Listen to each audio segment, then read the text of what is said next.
Assalamualaikum warahmatullahi wabarakatuh. Shalom, Om Swastiastu, Namo Buddhaya, Salam Kebajikan. Perkenalkan, saya Restrina Natalia Damindom dari Teknik Pertambangan 2019 Universitas Trisakti.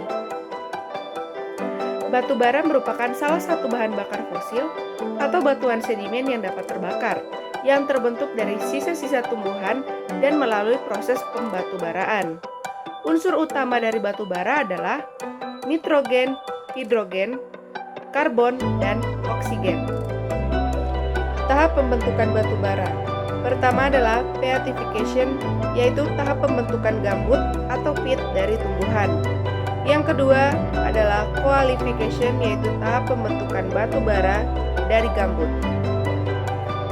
Jenis tumbuhan pembentuk batu bara. Yang pertama adalah alga, merupakan tumbuhan bersel tunggal. Yang kedua adalah Xylophyta, merupakan turunan dari alga. Yang ketiga adalah Peridophyta, merupakan tumbuhan tanpa bunga dan biji yang berkembang biak secara spora. Yang keempat adalah Gymnosperma, merupakan tumbuhan heteroseksual yang mengandung kadar getat atau spacing tinggi. Yang kelima adalah Angiosperma, merupakan tumbuhan modern yang kurang bergetah dibandingkan Gymnosperma. Teori akumulasi gambut dan lapisan batu bara. Yang pertama adalah teori in situ, merupakan lapisan gambut yang terbentuk dari tumbuhan yang tumbang di tempat tumbuhnya. Yang kedua adalah teori drift lapisan game, merupakan lapisan gambut yang terbentuk dari tumbuhan yang terbawa aliran air dan terendapkan di daerah hilir atau delta. Faktor pembentuk batu bara yaitu posisi geotektonik, iklim, umur geologi, dekomposisi, tumbuhan, penurunan, topografi, dan metamorfosa organik. Geologi batu bara di Indonesia. Yang pertama adalah batu bara paleogen, yaitu endapan batu bara yang terbentuk pada cekungan intramonten yang terdapat di Kalimantan Tenggara dan Sulawesi Selatan. Yang kedua adalah batu bara neogen, yaitu batu bara yang terbentuk di cekungan foreland yang terletak di Tanjung Enim, Sumatera Selatan. Yang ketiga yaitu batu bara delta yang merupakan endapan batu bara hampir di seluruh Kalimantan Timur. Sulfur merupakan salah satu elemen penting yang mempengaruhi kualitas batu bara walaupun kandungannya relatif kecil. Sulfur terbentuk dari endapan organik yang utamanya yaitu terbentuk dari sisa tumbuhan dan mengalami proses pembatubaraan. Sulfur dalam batu bara. Sulfur piritik. Sulfur pirit dan markasit merupakan mineral sulfida yang umum dijumpai pada batu bara yang memiliki komposisi kimia yang sama tetapi berbeda pada proses kristalnya. Pirit berbentuk isometrik sedangkan markasit berbentuk fotorombik. Sulfur organik merupakan salah satu elemen pada struktur makromolekul dalam batu bara yang merupakan kandungan material dari tumbuhan asal. Sulfur sulfat. Sulfur sulfat kebanyakan sebagai kalsium sulfat dan besi sulfat. Jumlahnya sangat kecil kecuali pada batu bara yang terekspos atau teroksidasi. Karakteristik sifat kokas batu bara. Kokas merupakan istilah pada batu bara yang mempunyai kemampuan meleleh atau melebur pada saat dipanaskan. Batu bara yang perlu dibuat kokas harus melalui proses karbonisasi. Batu bara kokas bersifat tahan terhadap beban tinggi dan abrasi. Proses pembuatan kokas. Yang pertama adalah non-recovery process. Menggunakan dapur beehive oven dan menimbulkan polusi. Yang kedua adalah recovery process. Menggunakan dapur horizontal dan tidak diinjeksikan udara.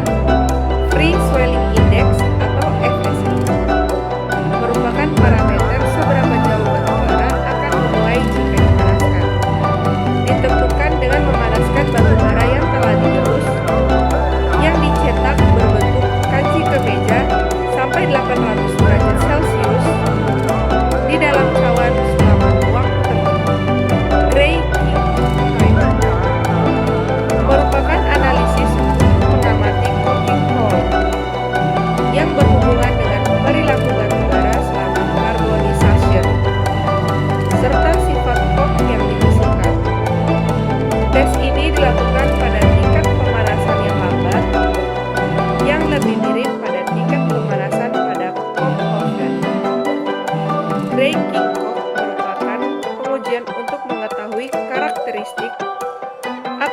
batu bara seperti mengembang, menyusut, sifat koheren, atau inert ketika dipanaskan antara suhu 300 derajat sampai 600 derajat.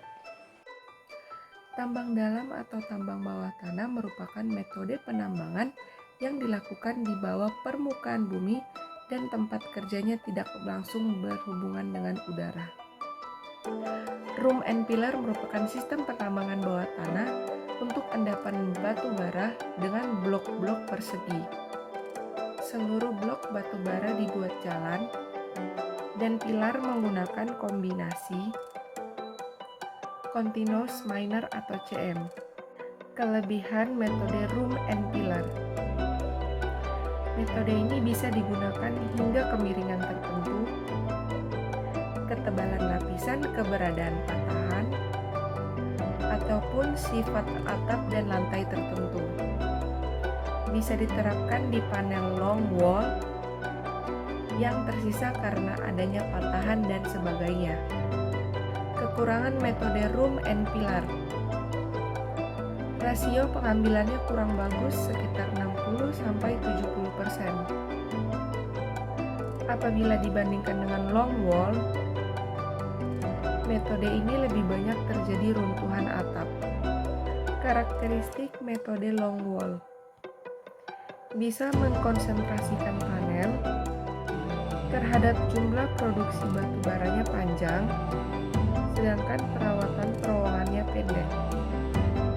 Yang kedua, dapat memanfaatkan tekanan tanah sehingga pemotongan batu bara lebih mudah. Yang ketiga, apabila runtuhnya atap atau kerusakan mesin, maka produksi batu bara akan berkurang banyak. Kelebihan dan kekurangan metode dinding panjang maju. Pertama, waktu persiapan eksploitasinya pendek. Yang kedua, bisa dilakukan dengan development pendek dan juga investasi awal yang kecil. Yang ketiga, perlu melakukan pengerjaan pengisian atau filling. Kemajuan panel atau face bisa terhambat oleh pekerjaan filling itu. Kelebihan dan kekurangan metode dinding panjang mundur. Pertama, waktu persiapannya lama. Yang kedua, setelah penggalian tidak ada kebocoran udara, maka tidak ada kekhawatiran akan terjadinya swabakar. Yang ketiga, kondisi panel dapat diketahui terlebih dahulu sehingga dalam eksploitasinya lebih terencana.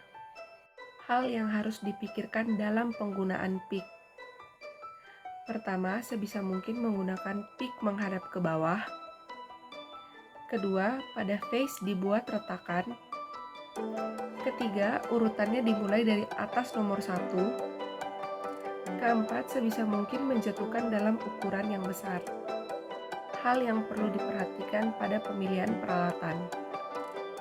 Pertama, conveyor panel harus memiliki kemampuan yang seimbang dalam mentransportasikan dengan kemampuan penambangan cutter. Kedua, fasilitas atau peralatan dibuat seringkas mungkin guna mengatasi perubahan kemiringan lapisan batu bara. Ketiga, peralatan atau fasilitas sesuai dengan ketebalan lapisan batu bara.